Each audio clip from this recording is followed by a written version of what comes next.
Right now, Pittsburgh's best sports show is about to begin. Call us or tweet us. We've got things to talk about on the Ireland Contracting Nightly Sports Call. All right, thanks for sticking around and joining us on the Ireland Contracting Nightly Sports Call. I'm Rich Walsh, and we can take your phone calls tonight. 412-575-2600 is the number at Pony Express. Andrew Fillipponi will join me over there at the Fan Cam, the 93.7 Fan Cam. Pony, nice to see you here today. Not quite the immaculate inning, right? But it was a 1-2-3, 2 strikeouts, gets Aaron Judge to ground out. Pretty impressive, 6 pitches over 100 and 13 of the 14 over 98. So he was throwing the heat from the jump. Yeah, it almost seemed like Paul Skenes had paced himself, and he was really good down the stretch, but we didn't see the velocity quite like we did tonight, where he emptied the tank, if you will, for that one inning and overpowered 2 Detroit hitters, the Tigers with the best record in the American League, and then the moment everybody was waiting for, the rematch from last year when you had Paul Skenes get Aaron Judge to ground out to third base on 1 pitch, and same result this time. Took a couple more pitches, but a ground out up the middle and a smooth sailing for Paul Skenes. And now he is, I believe, 2 innings in the All-Star game, no runs, no hits, 1 walk. He's faced 7 batters against the best of the best. Richie, the only thing I didn't like was Aaron Boone. Why did he not hit Cal Raleigh third? I wanted to see Aaron Judge and Cal Raleigh versus Paul Skenes because Raleigh is the best power hitter in baseball right now. So let's see power on power. Skenes on Raleigh, and Livy Dunn was tweeting 1 more inning with the pray emoji. I think she wanted to see the big dumper against her boyfriend tonight, and she didn't get it. So you would have moved Judge up to second? Yeah. Yeah, guys like Judge hit second all the time. I don't have a problem with it. It's an all-star game. I'd like to see the best guys face the best pitchers. You're right. Yeah, I mean, who cares about Torres or Riley Green versus Paul Skenes? Let's see 2-3, Judge, the best overall hitter in baseball, and Raleigh, the game's best power hitter right now. And maybe while we're at it, let's have Shohei Ohtani change teams and have him hit against Skenes. No, just kidding, but that's the one thing I wanted to see. We didn't, but, I mean, that's me being very picky. Skenes was awesome again, and it just makes you mad as a Pirates fan because we get a guy like this. We get to watch him every 5th day, and the team around him is awful. It is absolutely awful, and that's why Paul Skenes, everyone saw it tonight. All of America saw that 4-8 record next to his name when he pitched, and everybody said, are you kidding me? A guy this good has a 4-8 record. It's incredible that he's 4-8, and it just, it's such an indictment on the Pirates organization right now. And I want to get your opinion on what Tony Clark said, because I think he basically said if you got a salary cap or a salary floor, the union executive director said it would move baseball backwards. And what did he call it? Institutional collusion. I think it's ridiculous. Every other professional sport league has a salary cap or some form of and a salary floor, and that's what you need to be competitive. I think, and he talked about attendance being up. Yeah, maybe it's up with the teams that are competitive, but it's not up in Pittsburgh. Streaming's up because they never had it before. That's why that's up. He's putting all these things that didn't really matter. The league needs a salary cap. More importantly, it needs a salary floor. Well, the reason why some of those numbers are up attendance-wise is because Juan Soto's now a Met. So a team in New York has seen its attendance jump considerably from last year because one of baseball's biggest names signed in a big market. The Dodgers obviously lead the league in attendance every year, and they've got Ohtani, and they do huge ratings there. So, baseball, the players don't want a salary cap because they don't want a ceiling on how much their players can make. What they don't realize is that the luxury tax basically functions as that. And the floor would force those teams at the bottom to spend more. So I really don't understand why they're so adamantly against it. I think Clark needs the situation explained to him better because I think it's actually possible, Richie, that it ends up being beneficial for their players because it might force the teams at the bottom to spend more. And a lot of the teams at the top are already looking at the luxury tax like a salary cap. So I think it's just that term salary cap that drives the union president nuts, because the name itself makes it seem like there has to be a limit on spending. But your point was dead on. Every other professional sports league has one, and I don't hear NBA players, NHL players, and NFL players crying poor about how they're not able to make enough money. You know, here's what bothers me. The players that make the most money are the ones in control. I think 10% of the players in Major League Baseball make over 70% of the money. Think about the other 90% that aren't making that money. They should be the ones that you're catering to, correct? I mean, it's a union. Well, sure. I get that in theory. But the problem is that much like the NHL, where there's probably only, I don't know, 10 or 15 players that people really pay to see. You know, they'll follow their teams, but there might only be two handfuls of guys around the league that people want to go see and want to watch. That's probably true of baseball too. So you want to keep Shohei Ohtani happy. You want to keep Paul Skenes happy. You want to keep Aaron Judge happy, because, you know, Aaron Judge is worth more than 20 Pirates players, maybe more, when you compare it to, you know, what's important in baseball. So I think it's a fine line to walk. It's impossible to keep your entire player union happy, because so many guys have varying interests in various priorities. So it's tough. But, you know, for our sake, we need something that makes it easier for the Pirates to put a competitive product on the field. Yeah. And I think that the salary cap would do that. Yeah, and I think right now, if the Pirates have the same roster and had a winning record and were competitive, that place would be close to being sold out. You know, this is a winner's town. I think fans want to see winners, and they would go to see winners. They would also go to see stars, too. But I think, more importantly, you want to put a winning team on the field out there in PNC Park. All right, we're going to take a break. Back in a couple minutes.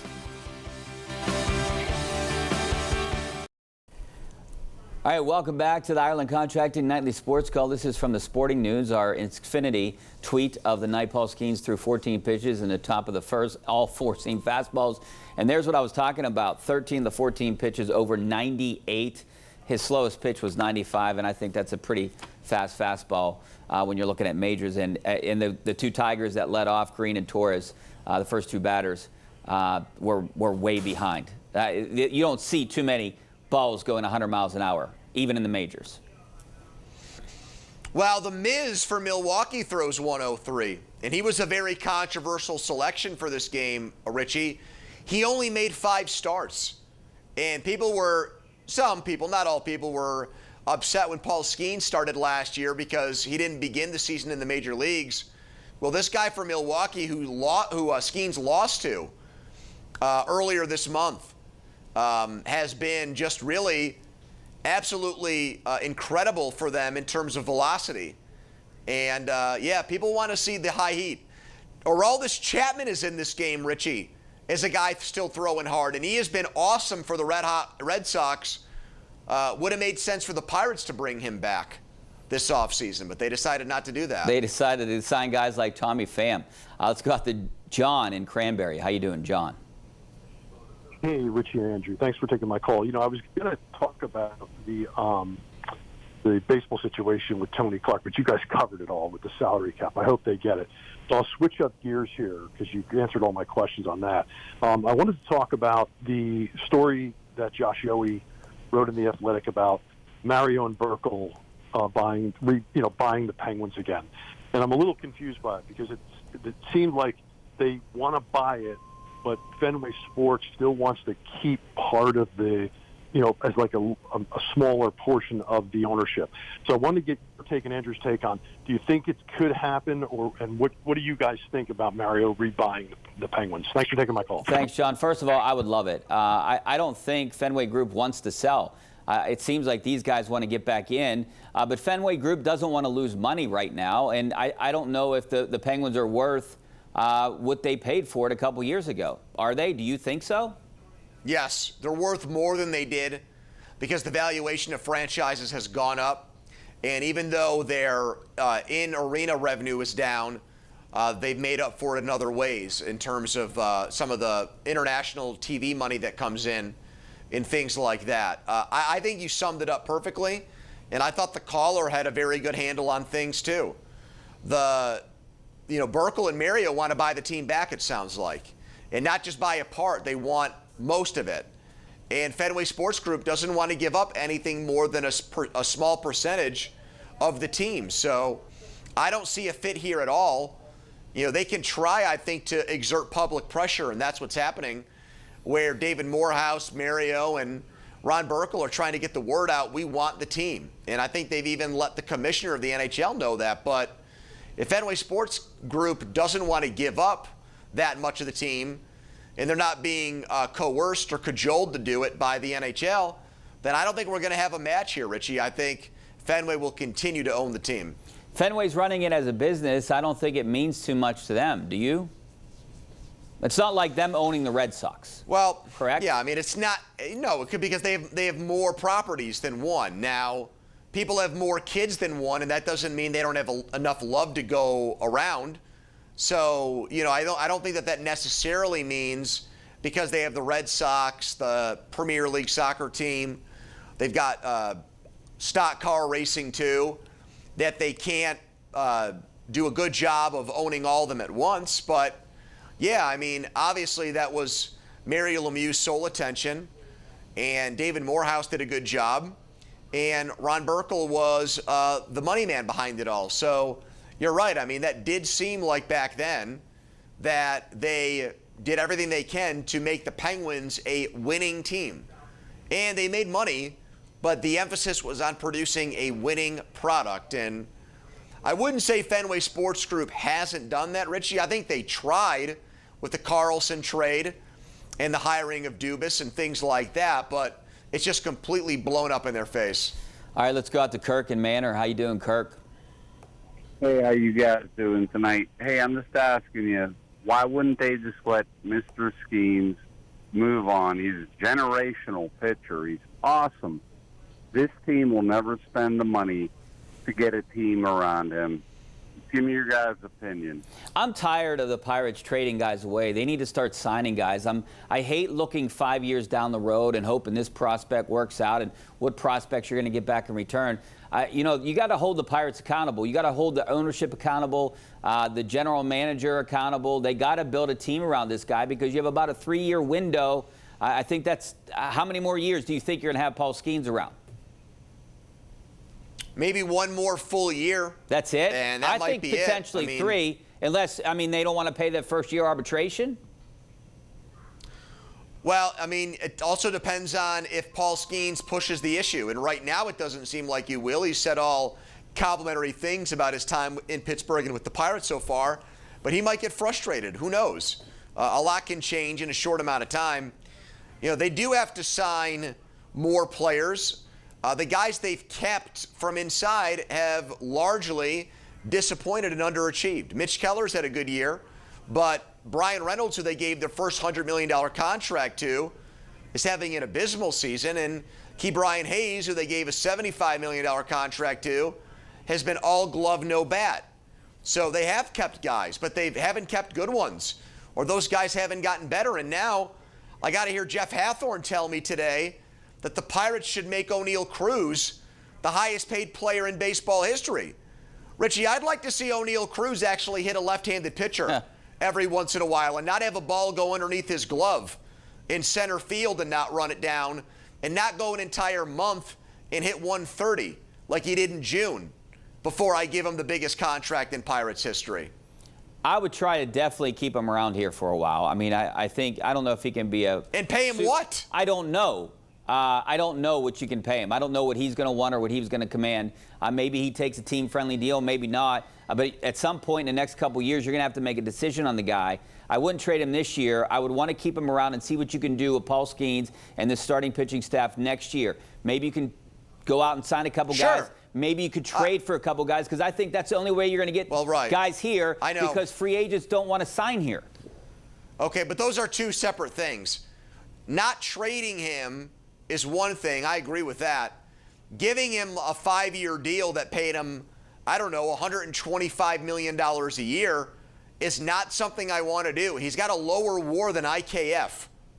Okay, he's made some incredible plays in center field with his arm. He's also made the most errors of any outfielder in Major League Baseball. But if you build a team around him, do you think he's a detriment?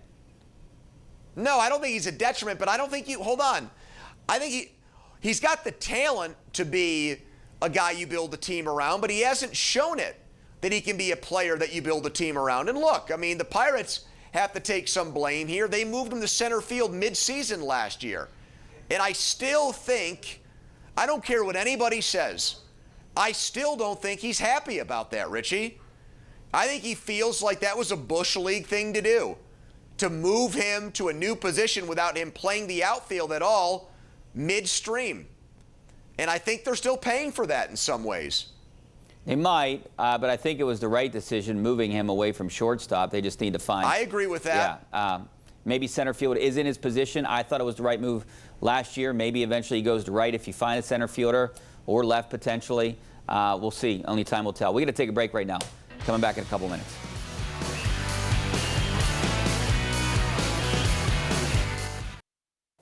Now it's time to turn things over to Josh Taylor to find out what's coming up on KDKA News at 11. Josh?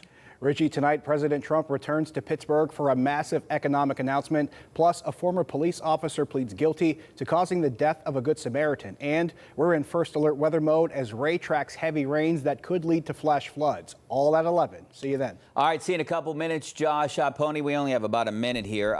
We're expecting a labor stoppage in 2027, right? For the 2027 season. Do you try to do something with Paul Skenes, or you wait to see what happens with him before that, whatever happens? Yeah, I think you want to do that, but I don't think Paul Skenes is going to do it until he sees the Pirates making progress and becoming closer to a winner team. So I think winning team. So I think that would be a dead end, Richie. I mean, the Pirates should approach him, but I don't think it's going to get very far.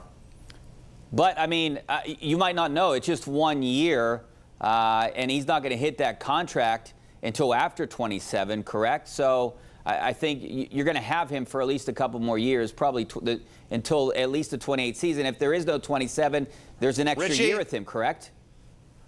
That's right, but I just want to let you know before we leave, my British Open pick, just like my Paul Skenes pick, I'm putting it out there, Jason Day is going to win at Royal Portrush.